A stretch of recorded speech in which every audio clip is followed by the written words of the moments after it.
Hello everyone.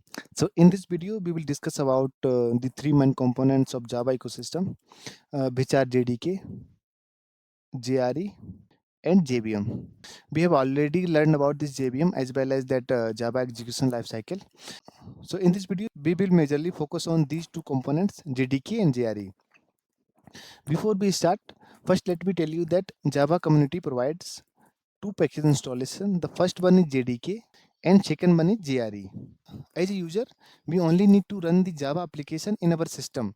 So in that case, we install this JRE package. This JRE package comes with multiple components. Before explaining, let me draw the diagram. So this includes JVM to execute the Java program, and it also includes some important Java APIs which helps JVM to run the Java program. For example, we have the java.lang API. It contains like multiple classes, like for example, string class, math class, and that system class. And another is java.util library.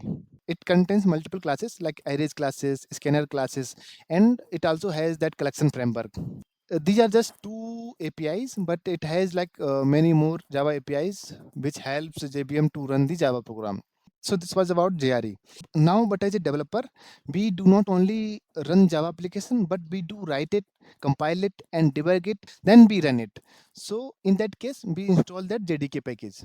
First, let me draw the diagram.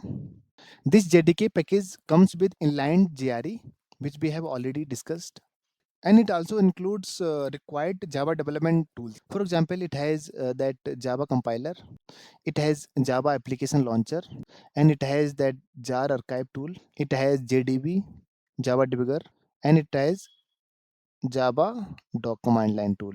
This Java compiler is used to compile your Java program into the standard bytecode. And this Java application launcher, as the name suggests, it is used to launch your Java application.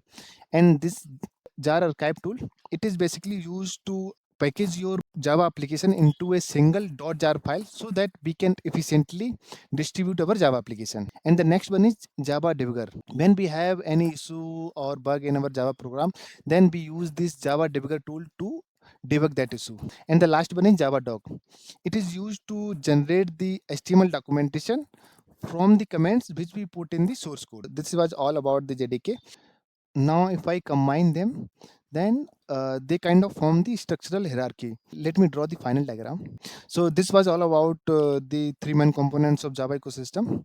So this is it for the video. We will meet you guys in the next video. Thank you.